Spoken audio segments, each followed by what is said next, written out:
What's up, everybody? It's your boy Reggie Casual hitting you up with a synopsis. It's been a long time since we did the synopsis podcast, but we are back. Just so you guys know, this episode of the synopsis is brought to you in part by Squarespace. From all your website needs, from templates to analytics, Squarespace delivers it in an all-around package so you can establish a beautiful online presence. We'll get in a little word from them a little bit later on. But what are we talking about today? Man, Paris Fashion Week. Crazy, right? And I can't go over every single label that was on the runway. You know, Jerry Lorenzo had his showroom. He's just going crazy over there in Paris. Off-White Virgil Abloh. And then LV. Those were some hot takes. A lot of people were really checking those out to see what, you know, Virgil was going to do with his next incarnation of what he's doing with LV. Let me say one little thing about that, though. The LV collection, you could tell Virgil is messing around with silhouettes a lot, really messing with that billowy silhouette, but he's also getting into, you know, deconstruction and kind of like pattern make, you know, just patchwork and stuff in a different way. He's taking a lot of influence from, I know for sure, I mean, I live out here. I know for sure he's taking a lot of influence from Tokyo. A lot of the silhouettes that I see from LV specifically are coming straight out of Japan. Like a lot of them, I'm just like, that's Japan through and through. But that doesn't mean that I'm not saying that he's stealing ideas. I know a lot of people misinterpret that as like, oh, you think he copying? You saying it again, son. chill. Your boy is saying he copying. Of course, you know, you could be inspired, influenced by anything. I just think, you know, Virgil takes a lot of trips out here and he sees a lot of stuff out here. But all I'm saying is with the LV stuff, it was a little bit more subdued than I expected, but I really appreciated the use of texture. I really appreciated one of my favorite pieces was actually the LV leather coat that looked like the actually LV bags. I wouldn't wear it, but I thought that was an interesting piece. I thought that was really well done. That was kind of that was on the nose a little bit, but that was pretty cool. Also, there is a presumably an Off-White Bape collaboration about to happen. I mean, we don't know, but we just saw Virgil Abloh run out on the stage like, and somebody snapped a picture of the Bapestas with the Off-White stuff on there. It said shoelaces in quotations. I'm not even gonna go into it. I'm not even gonna go into it with Virgil. I mean, okay, I don't know how much people are excited about Bape anymore, or even Off-White. I don't know. I'm not gonna make any assumptions. Myself, You know, a lot of people were hype on the Undercover runway, mainly because Undercover premiered the Nike 720s, the 720 Air Max 720s. I don't know which direction you guys want to say that. 720 Air Max 720, either one, right? Air Max 720s. Yeah, I'm not feeling them. I'm gonna be real with you. I know a lot of people are feeling them. Bobby Hundreds is all over them right now. He's like, yo, this is like my new favorite sneaker right now, dude. It's like it. I'm not feeling it. It's a little too. It's like, I mean, the renditions that we saw with the Galaxy kind of fairy dust on them. I'm not about that, man. And also the 720 with the air bubble going all around the sneaker. Like I can understand why people would like it, but would you need air bubble all around? Would you need air bubble around your whole sneaker? Now, first of all, if you're short, you know this is gonna make you look taller, right?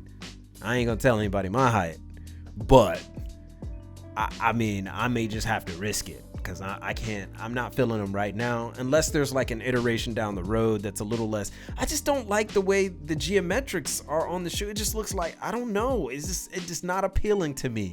It is not appealing to me yet, and maybe they will be later, because I really dug this the 270s, but I'm just not feeling the 720s. I'm sorry if people like it. Maybe somebody can help me out, but you know, that's fashion. It's subjective. It's a subjective thing. That's what happens. But the Undercover runway altogether was a really good runway, I thought. It's a mix of punk, street, Clockwork Orange, and a masquerade, right?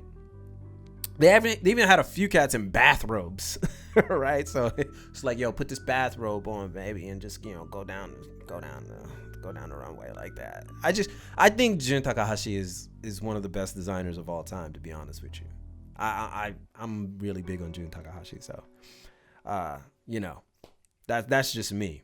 I mean, the colors, the punk aesthetic was all there, so I'm a big fan of Jun Takahashi. I'm not really wearing Undercover like that. See, I mean, I could harp on that, like how I'm not the type of person to wear Undercover like that. Like, I'll wear a t-shirt or something every now and then. If there's a piece that I like, of course, I'll pick something up from Undercover. But I've never been the type of person to be like, yo, I think that brand is trash, I would never wear it. I just try to appreciate it. Like, I appreciate Undercover because Jun Takahashi is a fantastic designer, right? He's just really good, right? I mean, you need his voice on the runway. I'm not going to say, I'm not the type of person to be like, if I wouldn't wear it, just because I wouldn't wear it doesn't mean that it's trash. I try to look at elements of things. This is just like just me ranting about it, but I just try to look at elements of things and see where it can fit into my own kind of like design psyche, you know, like how I can kind of flip it in my own way, how I can be inspired by it. That's just me. So looking at the Undercover runway, I was really, really inspired by it. I'll tell you my favorite runway. My favorite runway of the entire show, which we're going to go into the main story on that. Big things happening at Sacai. But before we do that, I'm going to go ahead and get in a word from our sponsor. I know some of you guys don't want to hear it, but this is real. You know you need a website in 2019. And you know Squarespace can do that for you. You guys know that. I've been saying it for like a minute now. Right? You got a whole bunch of templates. You got analytics. You got a whole host of options once you get registered. Squarespace delivers it all for you. Super easy. And if you cannot get it done yourself, they got award-winning customer service right at the touch of a click. The touch of a click. The touch of a dial. You can call them. You can do anything that you want. They will help you out. I know that they make it real simple. I've used Squarespace in the past. I use Squarespace currently. Whenever I help brands, I always suggest Squarespace because they do an awesome job of helping you with your website needs because it's super simple. And just to make the pot sweeter for you guys, because of our partnership, we're giving you guys 10% off if you start a website with Squarespace just by clicking on the link below in the description. You can get started right away. So go ahead and do that. It's 2019. It's time to get up on it. Do you? Get yourself out there. Get a website. Use Squarespace. Get 10% off. Courtesy of The Casual and our partnership with Squarespace. But I'll tell you what. That partnership is only as good as it can be because Sacai did a little bit better than that. That was a bad segue. I don't care. I'm just saying, Sacai was amazing. Amazing. One of my favorite collections on the Paris runway. I'm going to tell you why I liked it. Again, Chitose Abe. That's the name you got to remember. Chitose Abe. That's her name. She's married to Junichi Abe. Junichi Abe is the creator of Color. So they're both designers. Both coming from the house of Comme des Garçons. Under the tutelage of Rie Kawakubo. That's right. Chitose Abe is the next up. Like, seriously. I thought it was going to be somebody else, but she is, she's getting her just due. Sacai is that next thing that everybody should be looking at. Every single piece that I saw on that runway. Listen, I looked at two runways that kind of inspired me the most. One was Boris Bijan Saberi, and the other was Sacai. First of all, Boris, just to give a little highlight on that, if you are a fan of Star Wars, Boris just made Jedi chic for you. If you want to look like Mace Windu, Obi-Wan Kenobi, or Yoda, but you want some color in that, and you want to look kind of fresh at the same time, get into some Boris.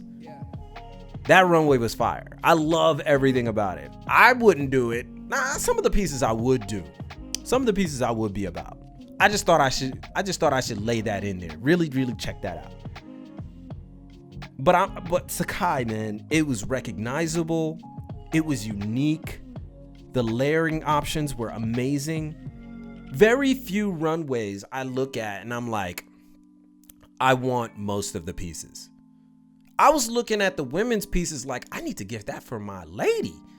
I need to get that for my lady right there. That just look ridiculous. You're talking about rework, deconstruction, a little bit of distressing, layering, draping, but a very slim silhouette. I didn't even think that was possible with the amount of layers that I would see in each individual piece to make a slimmer silhouette that still was recognizable with all these layers. I didn't think that was possible. I didn't think that was possible because if you look at, I can always compare it juxtaposed to the Boris runway, where you see all these layers happening, but it gets bulkier because of the fabrics that you're using. It gets a little bit wider, and that's cool if that's the aesthetic that you're going for.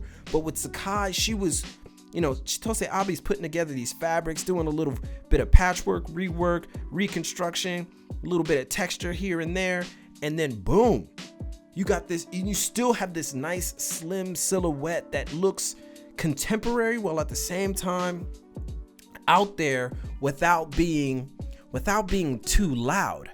Like, it's just loud enough where if you went somewhere with it, with one of the outfits, you'd still, you wouldn't be out of sight and out of mind. It wouldn't look like you were trying too hard. That's why it was beautiful. And lest we forget the shoe-in for sneaker of the year already. I don't care what anybody says. I don't care what anybody thinks. The Daybreaks and the Blazer with the Sacai Nike collaboration is going to be one of the hottest sneakers in 2019. The original colorways that we saw way back last year, we saw the blue Blazers, the blue, white, and black Blazers. We saw I think it was like red, yellow, white Blazers. Then we saw the Daybreaks, the two colorways of those, the green and the red. On this runway, we saw the black and white iterations, and boy, we got a better look at them. First of all, they're coming out with these detachable parts in the shoe where you could put like a zipper layer on the Blazers, and they got like a fur attachment for the Daybreaks. They're optional. You don't have to put them on, but I can't hate on it.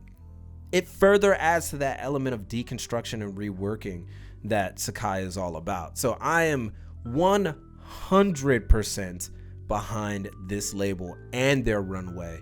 Of course, we like talking about Japanese fashion over here, mainly because you don't have a lot of news on that. So, there's a ton of other runways that were amazing. Takahiro Miyashita was good. Junya Watanabe was it was definitely one of my favorites.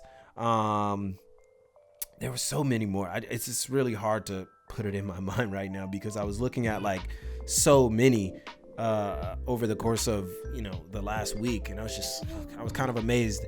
The showroom for Tom Ford and just the images for that were just classy, super classy.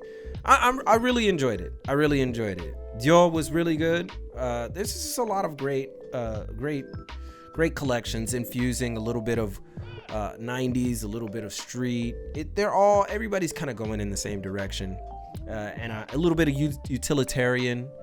A post-apocalyptic is in there a lot of the time with some of these labels. I'm really proud of what happened at Paris Fashion Week. I saw a lot of elements that I was really inspired by. But I want to know what you guys think. Of Paris Fashion Week. What did you think? What was your favorite runway? Whether that was a Japanese label or another one, put that out there. As you guys know, Sacai was my favorite, but I am biased towards that because I'm a big fan of Sacai and Chitose Abe. So let me know what you think about that collection if you were a fan of that.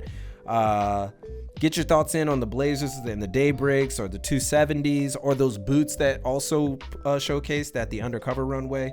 Let me know all of that in the comments if you're watching on YouTube. And if you're listening to on podcast, you can go ahead and do the same thing that if you want to do on YouTube. You can follow your boy on Twitter at Reggie Casual and the Casual Official at the Casual_CEO. And if you want to see some of the fits and stuff that I come up with some of the stuff that I get over here, you can follow me on Instagram at Reggie Casual and the Casual Official at thecasual.co. That's all on Instagram. そしてまだやっていないならサブスクライブをするないように。If you are on YouTube, don't forget to subscribe if you haven't already, but most importantly, keep it locked right here for all of your info on international street fashion and culture from Tokyo. It's your boy, and keep it casual. よろしくお願いします. And I'll see you guys in a minute.